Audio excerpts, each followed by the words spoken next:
Hello fellow humans and welcome to the Caliban and the rest of the shop review for this week. Now, the Caliban is in the shop, however it is in crates, which instantly defeats any purpose. Before even looking at the stats of the ship, before looking at anything, do not buy this under any circumstance. So, with that out of the way, with that said, I'm in the rest of the shop to quickly talk about that. This is fine, I wouldn't buy crates though, and this bundle is a pretty solid one right here as well. And the battle pass is pretty much always a good deal. However, other than that, there is nothing good in here. This is horrible. 1-to-1 B is not worth it. Now, it does have a specialty. It is a heavy tank. It does have Hesh with 860 alpha damage on this vehicle. And the AP has 580. So extremely high alpha damage on this heavy tank, which is its biggest advantage right here. Now, the aim time and the dispersion obviously are absolutely miserable because this is basically a derp gun. Horrible, horrible stat right there. 8 degrees of gun depression is nice though. And the mobility is somewhat above average for heavy tanks. So that is something that gets it, truly. And the armor... What is armor? It's a heavy tank. In name only. Now, what is the worst combination of tank you can possibly think of? That is, no mobility and no armor, because you have no protection and no ability to move around the map. Now, this vehicle has no armor, and it has heavy tank mobility, and it has no accuracy, you can't hit anything. Yay! So, that's my opinion on this vehicle, which is very clear at this point. Now, it can be a fun tank, but it is nowhere near that of a level of a T-49 because, I mean, yes, the T-49 doesn't have quite as much penetration as this vehicle. However, it has a lot more mobility, so you can actually move the T-49 around and you can be mobile and dynamic with it. You can't do that with this vehicle. With this vehicle, you're pretty much glued to the same area of the map for quite a while. I mean, you can do that, which is absolutely fantastic. However, it is still a vehicle that is gonna be extremely frustrating to play because of all of its massive downsides. Now, yes, 8 degrees of gun depression is nice. The absolutely incredible alpha damage is truly nice. However, with no armor and essentially heavy mobility, because, I mean, it is a heavy tank. So, that is not good at all. However, 170 pen on this HE round is quite a number. However, it's just a number, and it definitely won't make up for the rest. Which means, if you can hit bangers like that, which is lovely, this tank is gonna work just about beautifully. However, that is very much reliant on you actually hitting something, which, given the 0.47 accuracy, is gonna be tricky. And it's gonna rely on you actually be able to pen that. So you have to shoot at something that's very weak. Now, in this case, this is the perfect situation. I mean, this is not a traditional heavy tank by any means. You can't fight anyone with this tank. You have to stay back further because here's the thing with a tank like this. You have no good mobility and you have no armor, which means any mistake that you make, if you go too far, if you try to push an enemy, that enemy is going to pen every single shot and your DPM is low. Well, with HE, your DPM's going up to pretty damn high, but that doesn't work. So you can't fight heavy tanks with this thing under any circumstances, right? This is a medium tank hunter, basically. Stay back further a bit and then hunt the mediums, because as soon as someone is going to attack you, you're screwed, because at that point you have no armor, you can't defend yourself, and you have no mobility, you can't reposition.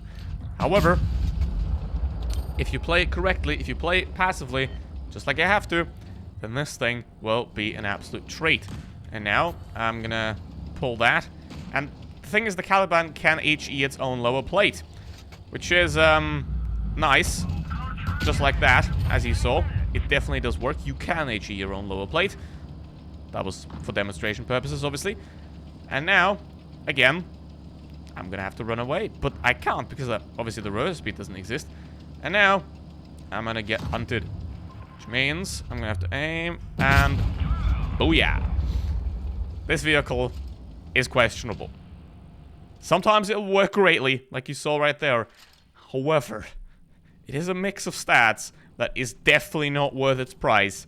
This is a tank that, for 7,000 gold in the shop, would be hella good. And to equip this vehicle, ideally you want to have calibrated, you want to have the refined gun, because you can get it down to 0.43, but it's still absolutely horrible. And your DPM is only 1.8k anyway, so use the calibrated get your HE pen up to 187. That way, this thing's going to work quite well if you hit your shots, and if the enemy doesn't push you, and if you don't get shot at, because obviously you have no armor and pretty bad mobility, so you can't get anywhere. Now, this tank does have quite a lot of potential behind it, but that's just it. Now, on paper, it's pretty miserable, right? You have no armor, you have heavy tank mobility, you have absolute abysmal accuracy and DPM. That's not good. So, what you have to do with this thing is never ever get into a fight with a heavy tank, ever. And try to make those over 800 alpha damage HE shots count against medium tanks. Basically, it's a slow T49 that you have to pay for, with a bit more penetration. So, is that worth it, especially when it's in crates? Absolutely not!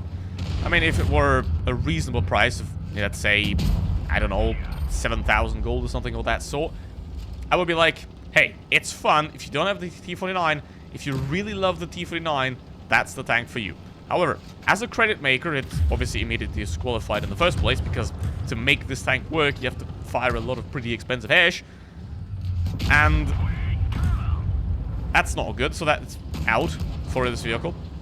Which now means it's a fun tank.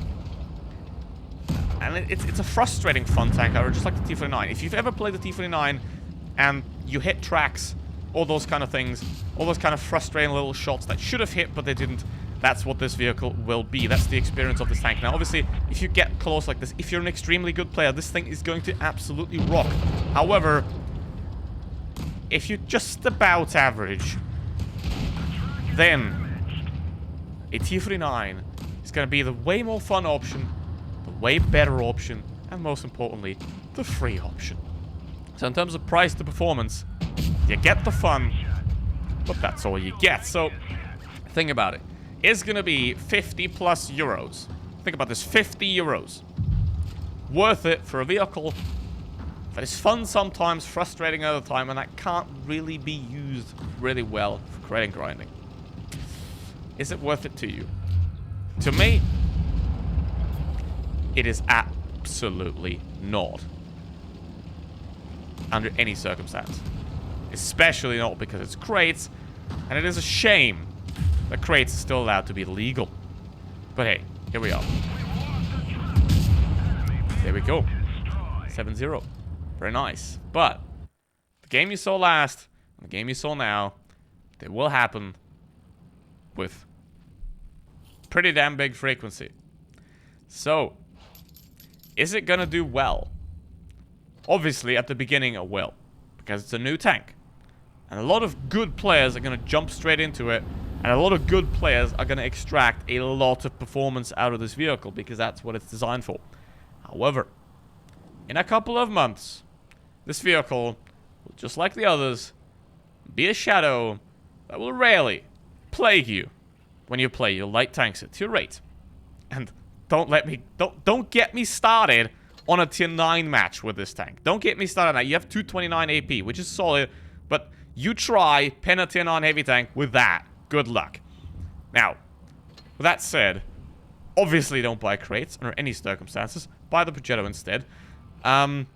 Which doesn't have penetration, but anyway. So yeah. That's the Caliban. Thank you very much for watching. See you in the next one. Goodbye.